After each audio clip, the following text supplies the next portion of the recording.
한 번 더 인사하십시다. 오늘따라 유난히 품이 있어 보입니다.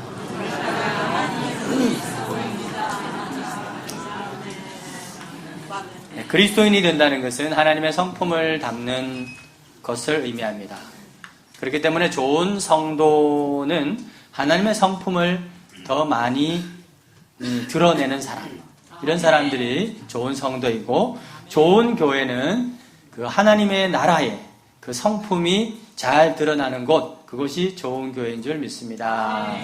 오늘 본문 33절 보시면은 바울은 하나님은 무질서의 하나님이 아니시오 오직 어떤 하나님이요? 화평의 하나님이시라 라고 말합니다. 하나님은 성품상 무질서를 싫어하셔요. 하나님은 깔끔 떠는 분이 아니라 질서를 좋아하시는 분이에요. 질서가 있어야 또 화평이 있는 거죠. 질서와 화평을 좋아하신다라고 하는 거죠. 그게 어디에 드러납니까? 창조에 드러나죠. 창조에 보면 창조 때에 땅이 혼돈하고 공허하고 흑암이 깊음 위에 있는, 흑암이라고 하는 것은 실제로 깜깜합니다만은 뭐 아무것도 없는 막 혼돈하고 무질서한 그런 상황에서 하나님께서는 창조 과정이 그 모든 무질서를 질서정연하게 정리하셨습니다. 빛과 어둠을 나누시고 궁창 위의 물과 궁창 아래 물로 나누셨어요. 바다와 땅을 나누시고 그곳에다가 각종 동식물과 어패물들을 또 적절하게 배치시켰죠. 그리고 나서 남자와 여자를 창조하셨고 또 그 가정에도 질서를 세우셨는데 남자를 여자의 머리로 삼아서 가정의 질서를 또한 주님께서 하나님이 세우셨습니다. 그리고 이 남자와 여자, 이 사람이 다른 모든 피조물, 하나님께서 제정하신 그 질서를 잘 유지하도록 사람들로 하여금 다스리게 하신 거죠. 그것이 우리 사람의 지으신 목적이며 그것이 우리의 사명이라고 하는 것입니다. 이처럼 하나님은 성품상 질서를 좋아하고 그로 인해서 화평한 세상을 지키기를 원하셨습니다. 그렇기 때문에 우리가 그리스도인이 되어서 점점 그리스도를 닮아가는 그러한 성화, 거룩한 과정, 거룩하게 되어가는 그러한 성화를 이루어 간다는 것은 우리의 삶이 과거에는 무질서했습니다. 그런데 질서 있는 삶이 되고 또 불화와 다툼이 있는 그러한 사람이었는데, 그것을 일삼는 사람이었는데 화평을 더 좋아하는 사람으로 변화되는 것, 이게 바로 성화죠. 여러분, 사람이 성장하고 성숙한다는 것도 어떤 의미입니까? 아이들은 질서를 잘 지키지 않습니다. 내가 하고 싶은 대로만 내 거야, 내 할래. 여러분들 아이들이 다 놀고 나서 알아서 다 잘 치우던가요? 아니죠. 난장판이 됩니다. 그런 아이들이. 근데 그 아이들이 나중에 자라면서 스스로 질서를 지키죠. 깨끗하게 하고 질서를 지키고. 이것이 바로 성숙해진다. 성장한다. 이런 변화가 바로 성숙과 성장이라고 하는 것이죠. 하지만 우리 죄로 물든 우리 인간의 자유의지. 여러분, 우리의 인간의 자유의지는 질서를 좋아할까요? 싫어할까요? 싫어합니다.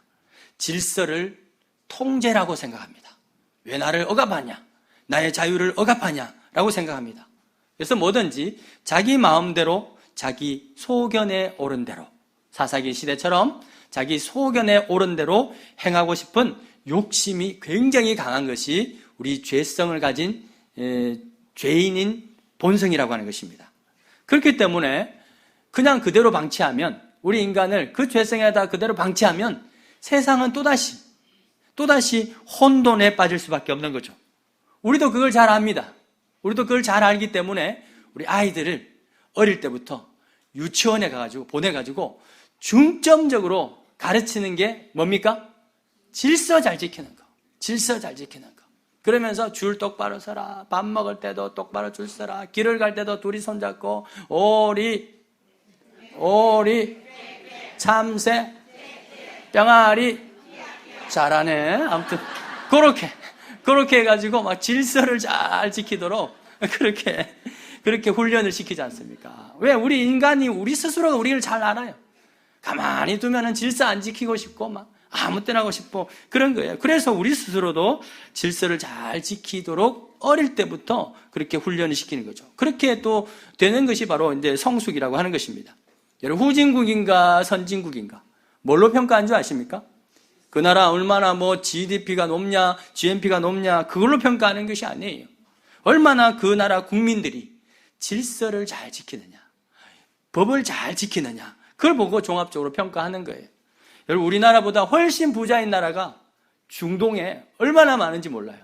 오일 팔아가지고 얼마나 GDP가 높은지 몰라요. 잘 삽니다. 근데 그 나라 보고 선진국이라고 말하지 않아요. 왜냐하면 그 나라는 인류 보편의 가치, 어떤 인권과 평등권, 그것을 지키지 않는 거예요. 그런 질서를, 하나님이 세우신 그 질서를 존중하지 않는 나라는 아무리 잘 살아도 후진 선진국이라고 볼 수 없는 거예요. 교회도 마찬가지 아니겠습니까? 성숙하고 수준 높은 교회인가, 아니면 미성숙하고 수준 낮은 교회인가, 뭘로 평가하나요? 교회가 얼마나 큰가? No. 얼마나 오랜 역사를 가졌는가? No. 아닌 거예요. 그것 따라 평가하지 않습니다. 그 교회 성도들이 얼마나 하나님이 세우신 이 교회의 질서를 잘 준수하는가, 그걸 보면서 알 수 있는 거예요. 그런 교회는 또 부흥하게 되는 거예요. 하나님이 세우신 영적 질서를 존중하고 그 질서를 잘 따르는 어떤 교회, 그러한 성숙한 교회가, 우리 교회가 더 그렇게 될 수 있기를 주로 축복합니다. 여러분, 뭐든지 내 마음대로 할 수 있는 것이, 할 수 있는 교회가 민주적이고 좋은 교회가 아닙니다. 만약에 모든 사람이 자기 마음대로 하려고 하면 화평은 절대로 기도할 수 없어요. 가정도 그렇고 나라도 그렇고 교회도 그렇고, 스스로 절제할 줄 알고 다른 사람을 배려할 줄 아는 그러한 성도, 그러한 가족들이 있는 교회, 그러한 가정이 바로 수준 있는 교회예요. 수준인 성숙한 가정의 모습이다라고 하는 것이죠. 왜냐하면 하나님은 어떤 하나님이시죠? 질서의 하나님. 따라합시다. 질서의 하나님. 무질서를 싫어하는 거예요. 그 질서에 순종하여서 화평하는 곳, 바로 그곳이 교회든 가정이든 나라든 바로 그것이 하나님의 나라인 것이죠. 자, 33절 다시 한번 보십시다. 33절. 하나님은 무질서의 하나님이 아니시오. 오직 어떤요?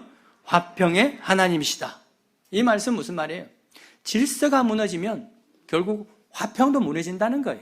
교회든 가정이든 나라든. 가정이나 국가 질서가 무너지는 순간부터 화평이 깨지는 것입니다. 고린도 교회, 지금 고린도 교회의 문제를 다루고 있습니다. 고린도 교회 질서가 무너졌어요. 그 결과로 교회의 화평이 깨진 겁니다. 서로 분쟁하고 시기하고 질투하고 다툼 있고, 내 은사가 더 세다, 네 은사는 약하다, 그런 식으로 막 질서가 무너졌습니다. 특별히 일부 과격한 일부 은사주의자들이 그 절제하지 못하고 무질서하게 예배를 흐트렸어요. 그래서 교회의 화평이, 예배의 질서가, 화평이 깨어지게 된 것입니다. 나 은사 좀 받았다고, 나 열심 좀 있다고 자기 마음대로 막 예배 시간에 막 이렇게 튀어나와가지고 막 나와가지고, 누가 이렇게 설교를 하고 있는데 나와가지고 비키라고, 내가 예언받았다고 하면서 말하고, 어떤 사람이 나와서 막 방언하고, 그런 거예요. 모든 은사는 교회에 덕을 세우라고 주셨는데, 자기 은사, 덕이 되지 못하고 복음의 영광을 가리우는 그런 은사주의자들이, 또 과격한 열성주의자들이 이 고린도 교회 안에 있었던 것입니다. 그래서 바울은 결론적 메시지로 지난번에도 살펴봤지만 한 번 더 이렇게 말합니다. 39절, 40절, 오늘 말씀 39절, 40절 다 같이 한번 읽어볼까요? 그런즉 시작. 그런즉 내 형제들아, 예언하기를 사모하며 방언 말하기를 금하지 말라. 40절, 모든 것을 품위 있게 하고 질서 있게 하라. 여러분, 이 말을 39절과 40절이 자연스럽게 연결되려면 중간에 접속어가 하나 필요해요. 제가 한번 읽어볼게요. 형제들아, 예언하기를 사모하며 방언 말하기를 금하지 마라. 그러나를 한번 읽어봅시다. 그러나, 한번 읽어볼까요? 시작. 그러나 모든 것을 품위 있게 하고 질서 있게 하라. 이렇게 하니까 훨씬 앞뒤가 잘 맞죠? 하고 훨씬 맞습니다. 근데 저는 불만이 있어요. 왜 우리나라 이 한글 성경에는 간혹 또는 자주 이 중요한 접속사를 빠뜨리고 번역을 하느냐? 영어 성경에도 있는데 헬라어에도 그러나가 있어요. 네라고 하는 그러나가 딱 있는데 왜 한글 성경에는 이게 없느냐? 그래가지고 막 우리가 성경을 보면 막 오해가 발생하기도 해요. 분명히 여기는 그러나가 있습니다. 방언, 예언 좋다는 거예요. 자유롭게 하라는 겁니다. 그 은사 자체에 문제가 있는 것이 아니라 그러나 그 은사를 행하는 사람에게 문제가 있는 것이에요. 얼마든지 행할 수 있는데 그러나 어떻게 하라고요? 40절 품이 있고 질서 있게 하라. 품이 있고 질서 있게 하라. 그래야 복음의 영광이 드러나고 교회의 덕을 세우는 결과를 얻을 수 있다라고 하는 것이죠. 여러분, 품이 있게 하라.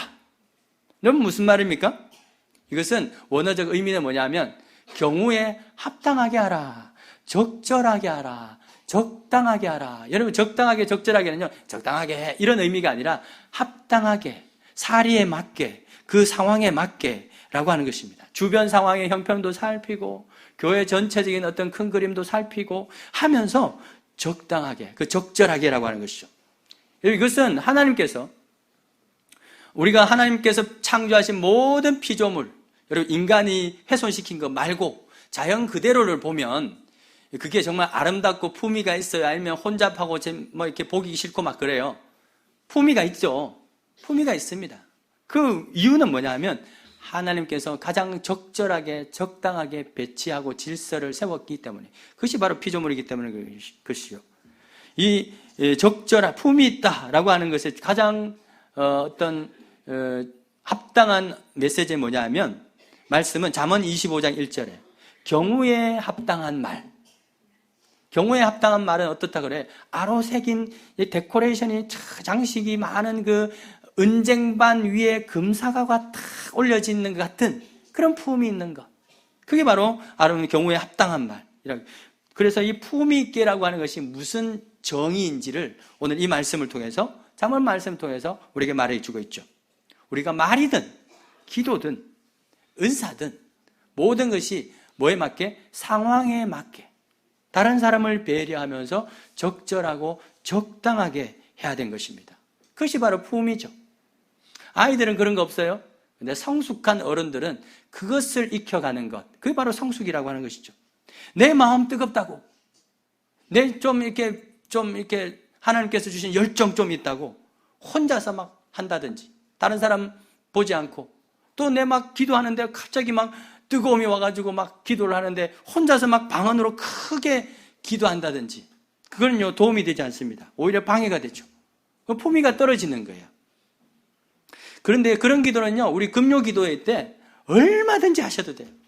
그래서 그렇게 하라고 음악도 막 크게 좀 틀어요. 그걸 시끄럽다고 말씀하시면 안 돼. 그때는 불이 찢어서 막 기도하라고. 그렇게 새벽 기도는 또 조용하게 그렇게 하잖아요. 얼마든지 금요 기도는 그렇게 하셔도 돼요. 그런데 그렇게 하시다가도 음악 소리가 조금 줄어들면 또 톤을 싹 낮춰서 기도하는 거. 이게 진짜 품위 있게 자기 은사를 발휘하는 거예요. 저는 이번 주에 아주 좋은 세미나를 참석했어요. 복음주의 또 설교 그런 세미나였는데 수많은 사람들이 모였습니다. 양재 온누리교회에서 했는데 그 넓은 홀이죠. 막 모였어요. 아주 은혜로운 시간이었습니다. 점심시간이었어요. 점심시간이 좀 길어가지고 빨리 점심 먹고 저는 예배당에 들어가가지고 또 거기는 이제 조용하게 또 음악이 쫙 나오지 않습니까? 그 찬양과 함께 이제 조용하게 묵상 기도를 하려고 예배실에 일찍 좀 들어갔습니다. 탁 기도를 하고 있는데 여기저기서 또 저와 같은 사람들이 좀 있었어요. 듬성듬성 있었어요. 저기서 주여 주여 하는 그 소리가 얼마나 조금씩 좀 낭낭하게 들리는데 그 소리가 얼마나 은혜롭고 참 이게 감동을 주는 소리인지 몰랐어요. 저도 그게 이제 하나씩 보태가지고 저도 주여 하면서 이렇게 같이 기도를 했죠. 그런데 좀 시간이 지났는데 저 기퉁이에서 한 자매의 목소리가 처음에는 주여 주여 하다가 갑자기 소리가 막 커지기 시작하는 거예요. 커지기 시작하더니 소리가 막 주여 막 이렇게 기도를 하는 거예요. 계속 그것만 해요. 주여 하는데요. 이게 이 자매가 성악을 했는지 두성으로 발성을 주여 이렇게 기도를 하는데 그 넓은 홀에 막 꽉 차듯이 진짜 소리가 꽉 차는 거예요. 사람도 없으니까 공명이 잘 되잖아요. 거기는 또 건축 그 에코가 얼마나 잘 됐는지 몰라요. 파이프 오르간도 있고 그래서 주여 그러는데 여러분들 그 소리를 들으면서 내가 은혜가 되었을까요? 아니면 교회 기도가 더 잘 되고 집중이 되었을까요? 방해가 되었을까요? 방해가 됐어요. 방해가 됐어요. 그러다가 뭐 저러다 좀 조용해지겠지 하는데 소리가 갈수록 더 커지는 거예요. 아마도 이 자매님도 기도를 하다가 보니까 이런 생각이 들었을 거예요. 아, 이렇게 하면 방해가 되지 않을까라고 하는 생각이 딱 들었을 텐데, 그게 내가 볼 때 하나님 은생인데, 그거를 어떻게 생각하냐면 보통 이런 경우는 아, 이것도 사단이 주는 마음이다 이거. 내가 기도를 끊으면 안 된다. 그러면서 더 열정적으로 막 주여 막 이렇게 기도를 하는 거예요. 그래서 제가 너무 힘들어가지고 한 10분 정도 있다가 바깥으로 나왔어요. 제가 제 마음 같아서는 가가지고 자매님 여기서 이러시면 안 됩니다 라고 말씀을 드려주고 싶었는데, 보통 이런 자매님들을 잘못 건드리면요 어떻게 말하는지 아세요? 왜 날 성령을 회방하느냐 막 그렇게 말할 것 같아서 제가 못하고 그냥 자리를 피했습니다. 여러분 생각 어떻습니까? 이렇게 기도하는 우리의 모습이 정말 이 열심으로 봐야 될까요? 무조건 열심이죠 사실은. 그러나 기독교인으로서 품위가 있는 모습일까요? 아닐까요? 저는 아닌 것 같았어요. 너무나도 자기중심적인 은사, 자기중심적인 은사의 한 단면을 보게 된 것입니다. 바울은 이런 사람을 일컬어서 알지 못하는 자들, 14장 23절 한번 보시겠어요? 14장 앞으로 넘어가시면 14장 23절에 이런 표현이 있어요. 온 교회가 함께 모여서 다 방언으로 말하면 알지 못하는 자들이나, 옛날 성경에는요 무식한 자들이나 라고 되어 있어요. 믿지 않는 자들이 와서 너희를 미쳤다 하지 않겠느냐 라고 바울이 말합니다. 그래서 믿지 않은 자들은 누군지 알겠는데, 알지 못하는 자들은 누구를 가리키는 걸까요? 이것은 헬라어로는 그 이디오테스라고 하는 단어를 쓰고 있는데요, 옛날 성경에는 무식한 자들이라고 되어 있습니다. 여기서 말하는 무식한 자들은요, 글자를 모르는 거 뭐 이렇게 지식이 좀 부족한 사람을 말하는 것이 아니에요. 영어로는 idiot, 백치 또는 어떤 멍청이, 뭐 특별히 남의 말을 듣지 않고 자기 생각에 갇혀 있는 사람, 이런 사람을 idiot, 헬라어로는 idiotes라고 합니다. 그러니까 바울은 알지 못하는 사람, 이 idiotes가 라고 이렇게 말을 했지만, 실제로는 그 이디오테스, 알지 못하는 이 무식쟁이가 누구라는 거예요? 고린도 교인을 말하는 거예요. 너희들이 이렇다고 하는 것을 우회적으로 지금 말하고 있는 것입니다. 마치 삼자에 대해서 말하듯이 하면서 결국은 고린도 교인들이 너희들이 무식쟁이라는 거예요. 다른 사람들은 전혀 배려하지 않고 자기 하고 싶은 대로 무질서하게 방언, 예언, 섬기는 것도 막 무질서하게 질서 없이 자기 하고 싶은 대로 하는 모든 사람들이 진짜 무식쟁이라는 거예요. 그런 사람들이 이디오테스라는 겁니다. 이런 사람에게 품위를 기대할 수 있을까요? 기대할 수 없다는 거예요. 품위는 고사하고 복음의 영광을 오히려 가리는 데 공헌을 하게 된다는 것이죠. 그러면서 그런 면에서 조용한 분위기인데 다른 사람 배려하지 않고 혼자서 그렇게 진짜 성령으로 충만해가지고 혼자서 그렇게 기도하는 그런 자매를 보면서 저는 전혀 그 자매의 영성과 그 열정이 부럽지 않았습니다. 그냥 가슴이 답답했어요. 아직도 한국교회에 저는 이디오테스와 같은 그러한 교인들이 많단 말인가? 한국교회의 이 떨어진 이 품위를 어떻게 하면, 어떻게 회복시키려면 아직도 멀었단 말인가? 이러한 답답함이 그냥 제 스스로, 우리 자매하고 이야기는 안 해봤는데 그냥 제 스스로 그 현상만 보면서 제 스스로 판단하게 되었어요. 이 판단도 잘못된 것입니다만 나중에 보면. 자, 그런 답답함을 느꼈어요. 그런데 고린도 교회 안에 이런 자매들이 많았던 것 같아요. 특별히 고린도 교회 안에 예배의 질서, 교회의 질서를 무시하고 자기 마음대로 예배 시간에 떠드는 이디오테스 자매들이 많았던 것이에요. 그래서 오죽하면 바울이 뭐라는 줄 아세요? 여기서 중요한 것은 오죽하면 뭐라고 했을까? 34절, 오늘 34절, 15장 34절 한번 보실까요? 34절에 보면 14장 34절이죠. 보시면 뭐라고 되어 있습니까? 시작. 여자는 교회에서 잠잠하라.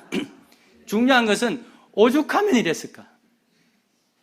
여러분, 이 말씀을 가지고 기독교는 여성을 차별한다, 차별하는 종교라든지, 또는 이 말씀을 근거로 가지고 교회는 우리 사역자들은 설교해서는 안 된다 라고 하는 구절로 사용하면 그 사람은 무식한 사람이에요.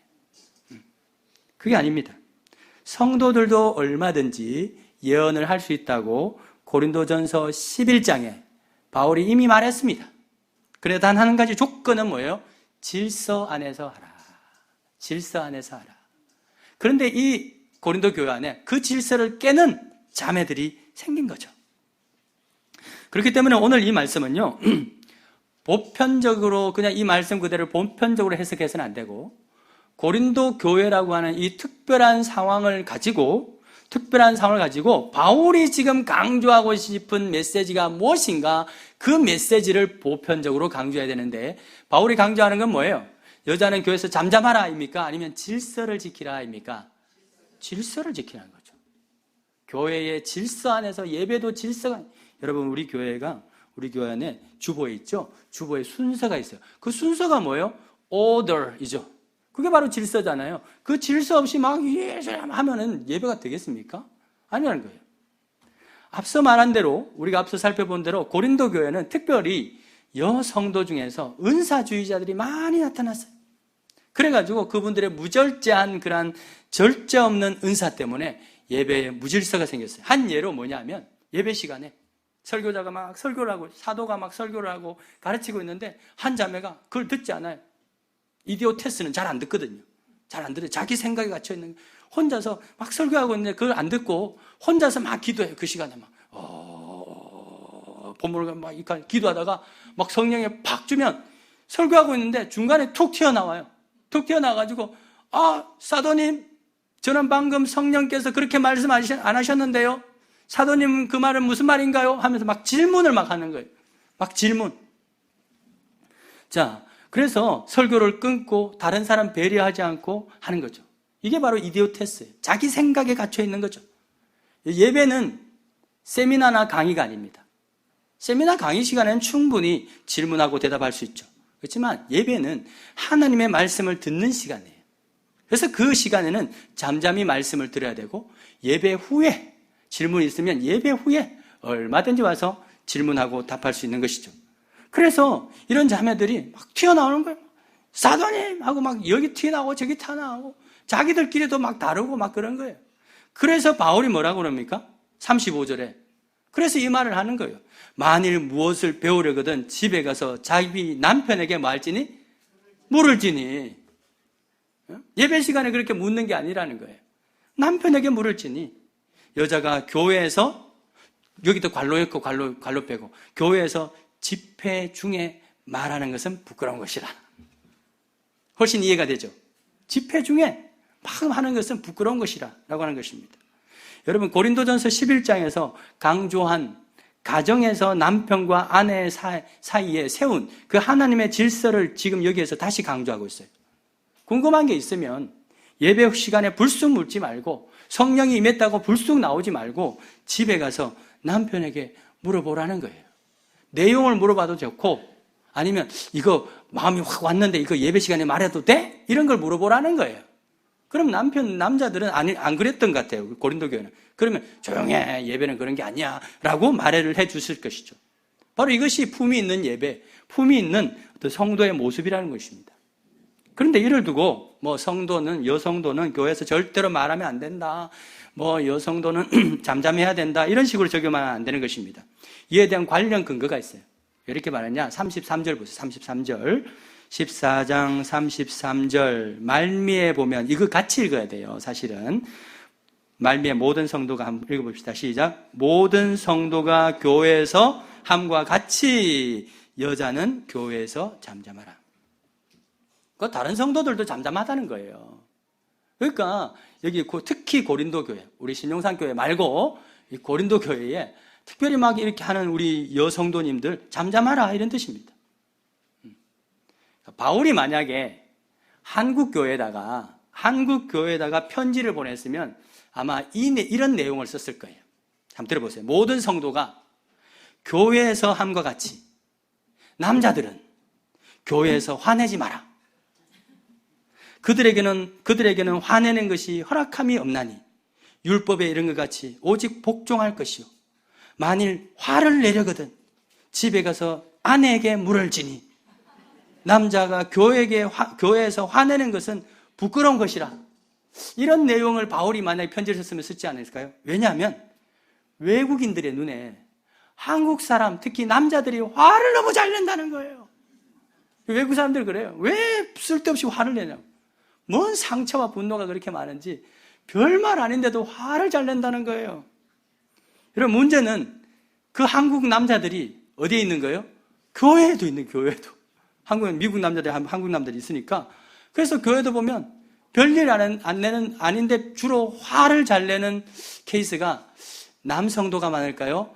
여성도가 많을까요? 남성도가 훨씬 많은 것 같아요. 그래서 여러분, 그리스도인으로서 품이 있는 성도, 그리스도의 몸이로서의 품이 있는 교회가 되는 것은요, 뭐냐 하면 경우에 합당하고 적절하게 말할 줄 아는 것. 이것이 굉장히 중요한 것이죠. 질서 있게 하면 되는 것입니다. 여러분, 이런 상황에서 바울이 만약에, 그죠? 남자들이 교회에서, 한국교회 상황에서 남자들은 교회에서 화를 내지 말라라고 하는 그런 내용을 썼다면, 그것은 그러면, 여자는 화내도 된다. 이런 의미로 썼을까요? 아니에요. 상대적으로. 여자는 덜 내니까 남자들에게 그렇게 하라는 것입니다. 그러니까 이것은 결국 뭡니까? 질서를 지키라. 교회 안에서의 어떤 질서, 그걸 지키라고 하는 것을 강조하고 있는 것입니다. 질서 있게 하라라고 하는 것은요, 닥티스라고 하는데요.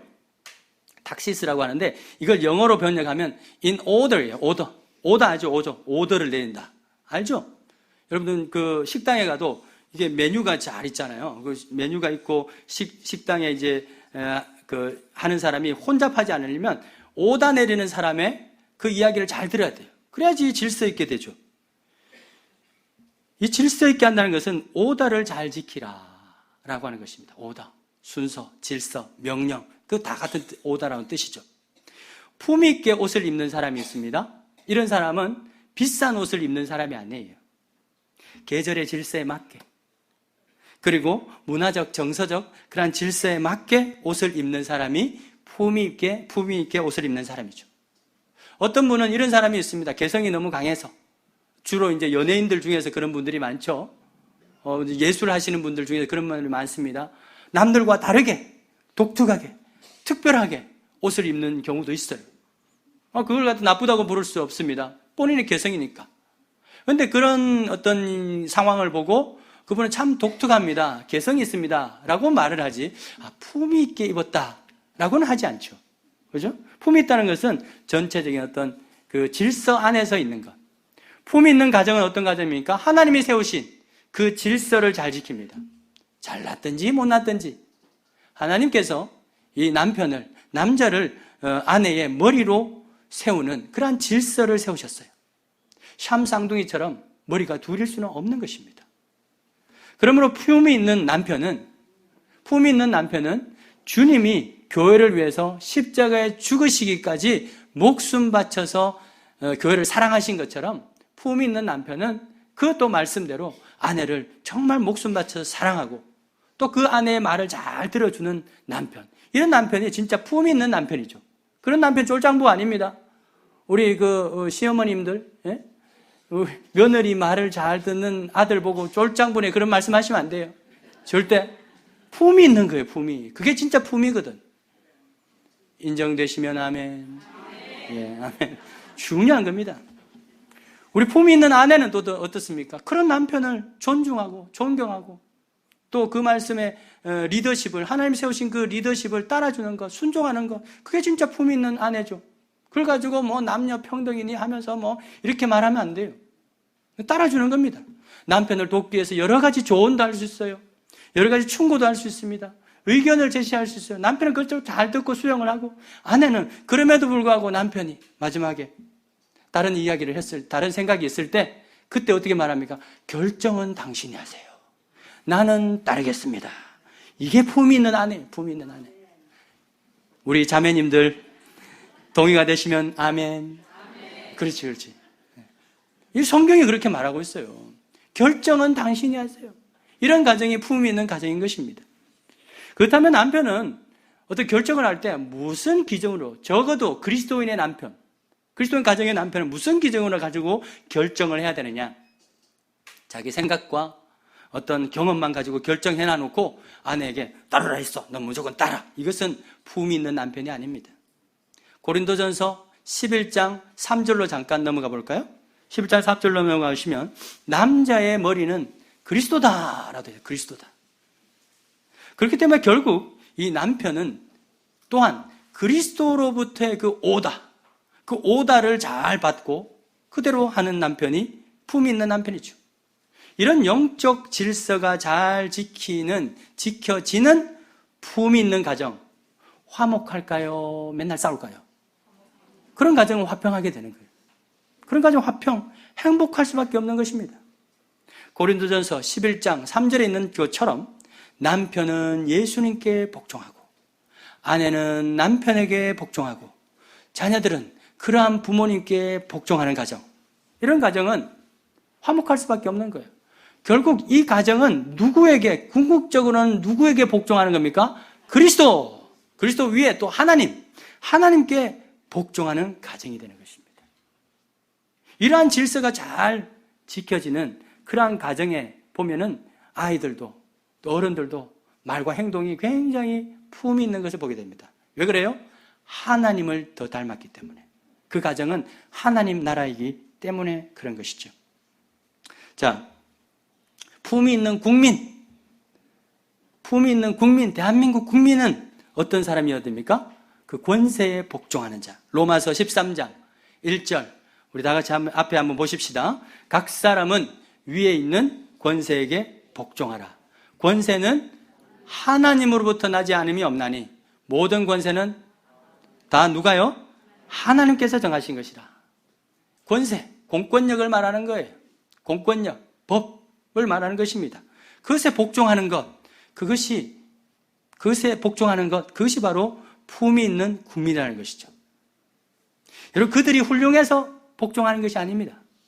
바로 이것이 하나님이 세우신 이 일반적 은총 안에서 하나님이 세우신 대한민국의 질서이기 때문에 그런 것이죠. 그래서 하나님께 복종하는 것입니다. 여러분, 거리에서 우리가 우리의 의견을 표현하는 것 좋은 거예요. 마음껏 표현하십시오. 그러나 뭐 안에서? 질서 안에서. 권세에 복종함으로 그 공권력의 그 질서를 흐트리지 않은 말과 모든 행동에 있어서 질서 안에서 하는 것, 그것이 진짜 품격 있는, 품이 있는 나라의 모습이죠. 그런 점에서 우리나라 과거보다 훨씬 품위가 올라갔어요? 떨어졌어요? 많이 올라갔죠. 옛날에는 막 돌 던지고 막 이렇게 했잖아요. 근데 요즘은 그래도 수백만이 이렇게 모여도 질서를 딱 지키는 그런 모습 보면서 우리나라가 많이 품위가 올라갔다 하는 것을 또한 보게 됩니다. 여러분, 교회를 한번 넘어가 봅시다. 개교회 담임 목사가 감당해야 될 가장 중요한 직무가 뭔지 아십니까? 교회의 질서를 유지시키는 겁니다. 하나님은 그 교회에 필요한 비전과 그 말씀을 누구를 통해서 주실까요? 목사를 통해서 주십니다. 아무리 똑똑하고 기도 많이 하는 장로님이나 권사님이 있어도 그분을 통해서 그 교회의 비전을 주는 일은 좀처럼 없습니다. 왜? 그렇게 해야 될 정도로, 그럴 필요가 있을 정도로 그 목사에게 영권이 없으면 차라리 엘리 제사장 시대처럼 사무엘로 바꿔버리죠. 바꿔서라도 그렇게 하지. 하나님이 그렇게 질서를 세우지. 그렇지 않는 이상은 좀 부족한 면이 있어도 하나님은 담임 목사를 통해서 교회의 비전을 주시죠. 다윗, 완벽해서 그에게 성전의 비전을 주신 것이 아닙니다. 죄 많고 흠이 많아도 하나님은 이 다윗을 통해서 성전의 비전을 주셨어요. 왜? 이게 하나님의 질서이기 때문에 그렇습니다. 이 질서를 잘 지키는 교회, 가정, 나라는 품이 있는 공동체가 될 수 있는 것입니다. 특히 교회는 더 마찬가지예요. 더 그런 거예요. 하나님은 우리 섬기는 나라 곳이잖아요. 그렇기 때문에 더 그런 것입니다. 그래서 여러분 이처럼 저처럼 부족하고 탁월하지 않아도 하나님이 세웠기 때문에, 하나님이 이 교회 리더를 세웠기 때문에 존중하고 순종하는 마음을 가진 성도, 그런 성도가 많은 교회가 진짜 품이 있는 교회예요. 여러분들 탁월한 목사님이 있어서 잘 되는 교회는 뭐 더 좋겠지만 그렇지 않아도 정말 한 마음으로 되려고 하는 그러한 교회가 진짜 품이 있는 거예요. 이것은요 목사의 어떤 오더에 순종하라는 것이 아니에요. 그것이 아니라 하나님의 오더에 순종하는 교회이기 때문인 줄 믿습니다. 하나님이 그렇게 질서를 세웠어요. 어떻게 하겠습니까? 성경이 그렇게. 제가 지금 굉장히 부담스러운 이야기를 하고 있는 제 자신에게. 그러나 제가 진짜 기도하다가 이것도 우리 순서대로 이 하나님의 말씀에 근거하기 때문에 저 과감없이 전하는 거예요. 자, 그렇지 않고 이 질서를 무시하고 자기 생각에 갇혀서 다른 사람의 이야기를 전혀 듣지 않으려고 하는 똑똑한 사람이 많은 교회는 품이 있는 교회가 아닙니다. 똑똑한 사람 많은데 품이 있는 성도가 없을 때는 그런 교회는 품위가 없는 것이죠. 품이 있는 교회는 질서를 존중하고 서로 존중하며 순종하는 교회인 것입니다. 저는 그날 이제 큰 소리로 기도하던 그 자매 때문에 잠깐 바깥으로 나갔다가 다시 교회 안으로 들어갔어요. 예배실 안으로 들어갔습니다. 그 자매가 아직도 그런가 싶어가지고 들어갔는데 들어가 보니까 예배당이 조용해졌어요. 그 자매는 구석에 여전히 있습니다. 근데 목소리를 낮추고 주여 주여 하고 있는 거예요. 아마도 한 스텝이 와가지고 자매님 교회에서 이러시면 안 됩니다. 자매님 교회에서 잠잠하라. 뭐 이런 말씀을 하지 않았겠습니까? 그래서 그 자매는 그 말을 듣고 이제 순종하고 조용하게 기도하고 있는 거죠. 그것을 봤을 때 저는 그 자매는 적어도 제가 이전에 그 자매를 보고 판단했던 것을 회개했습니다. 그래도 이 자매는 적어도 품위가 있는 자매구나. 그 질서를, 그 오더를 따르는 그러한 자매구나. 순간적으로 하나님 영을 주셔가지고 이렇게 했지만 그래도 누군가 와서 말했을 때 그 질서를 따라주는 자매구나 라고 하면서 이전에 가졌던 마음을 회개하면서 그 자매를 축복하면서 함께 했었습니다. 여러분, 기도하는 것이 나쁜 건가요? 좋은 거죠. 좋은 거예요. 우리가 열정적으로 교회를 섬기고 헌신하는 건 나쁜 건가요? 좋은 거죠. 그런데 여러분, 그 자매님은 자기가 좋은 것, 일단 좋은 것을 함에도 불구하고 교회의 질서를 따르는 것을 더 소중하게, 더 중요한 가치로 생각했던 것입니다. 사울이 하나님의 그 오더, 그 명령을 거역하고 여호와께 제사를 드린다는 명분으로 양과 소를 전리품으로 가져왔습니다. 가져오지 말라 했는데 그때 사무엘이 뭐라고 말합니까? 사무엘상 15장 22절 보여주세요. 15장 22절에 보면 사무엘이 이르되 여호와께서 번제와 무슨 제사요? 다른 제사. 번제와 그 다른 제사를 그의 목소리를 청정하는 것을 좋아하신 것 같이 좋아하겠느냐. 사무엘은 사울이 생각하는 이 제사를 다른 제사라고 말하고 있어요. 다른 제사. 하나님의 오더를 거역한 예배는 아무리 열심히 드려도 하나님이 원하는 예배가 아니라는 거예요. 자기 자신을 위한 예배라는 거죠. 그래서 하나님 입장에서는 이건 다른 예배다라는 것입니다. 하나님은 그렇게 드리는 예배보다는 주의 목소리, 하나님의 목소리를, 하나님의 음성을 청종하는 것, 주님께 순종하는 것을 더 좋아한다고 말하죠. 그래서 그 이에서 뭐라고 말합니까? 순종이 시작. 순종이 제사보다 낫고 듣는 것이 순양의 기름보다 낫다.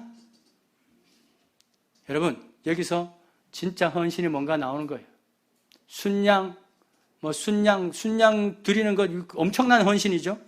그 헌신보다 더 중요한 것은 하나님의 명령을 지키는 것, 오더를 지키는 것, 그 질서를 지키는 것, 교회를 세우신 그 질서를 지키는 것, 그것에 순종하는 것, 그게 진짜 제사, 주님이 원하는 제사, 예배다라고 하는 것이죠. 사울은 하나님이 세우신 선지자 엘리야의 영권을 인정하지 않았어요. 그래서 그의 말을 듣지 않고 주님의 말씀도 듣지 않았습니다. 단지 자기 생각에 갇혀있는 자기 폐쇄성리인 사람, 이디오테스가 바로 사울이었죠. 그래서 그는 이후에요, 왕으로서의 그 품위를 완전히 떨어뜨려 버립니다. 나중엔 그 어린 목동 하나를 시기하고 말이죠. 얼마나 왕으로서 품위가 떨어졌는지 몰라요. 옹졸한 사람이 되어버린 거죠. 여러분, 모든 은사가 그러듯이 여러분의 열심도 하나님이 세우신 교회 안에서, 교회 질서 안에서 행해질 수 있기를 축원드립니다. 우리가 지난주에 공동회를 통해서 좀 생각보다는 다 목표대로 원하는 대로 되었으면 좋겠지만 아쉬운 결과가 좀 났어요. 좀 더 많은 분이 됐으면 좋겠는데 아쉬운 결과가 났어요. 그래서 제 마음이 무거웠어요. 그래가지고 이제 한 분씩 이제 문자로 이렇게 소통을 했습니다만, 들려오는 그 대답은 뭐냐면은, 아유, 목사님, 저는 제 역할을 감당할 뿐입니다. 괜찮습니다. 저는 하나님 앞에서 제 일만을 할 겁니다. 라고 대답하는 거 보면서 제 마음이 얼마나 안심이 됐는지 몰라요. 왜?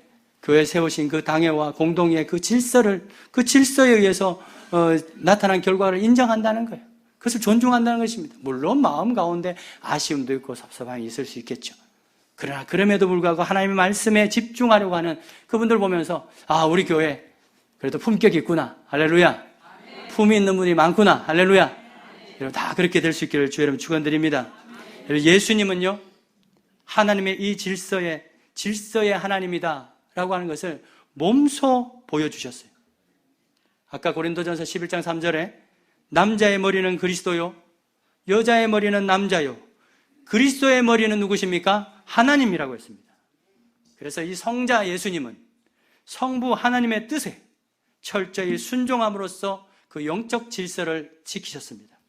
십자가에 죽기까지 순종하셨고, 그때 이후로 세상에서 가장 비참하고 극혐의 상징이었던 그 십자가가 세상에서 가장 품이 있고 정말 고귀한 희생의 상징물로 변화된 것, 그것은 바로 예수님의 그 품격 있는, 품이 있는 그런 순종의 행동 때문인 것을 기억하시기 바랍니다. 말씀했습니다. 여러분, 무엇을 하든지 자기의 덕을 세우려 하지 말고 교회의 덕을 세우기 위해서 하시기를 바랍니다.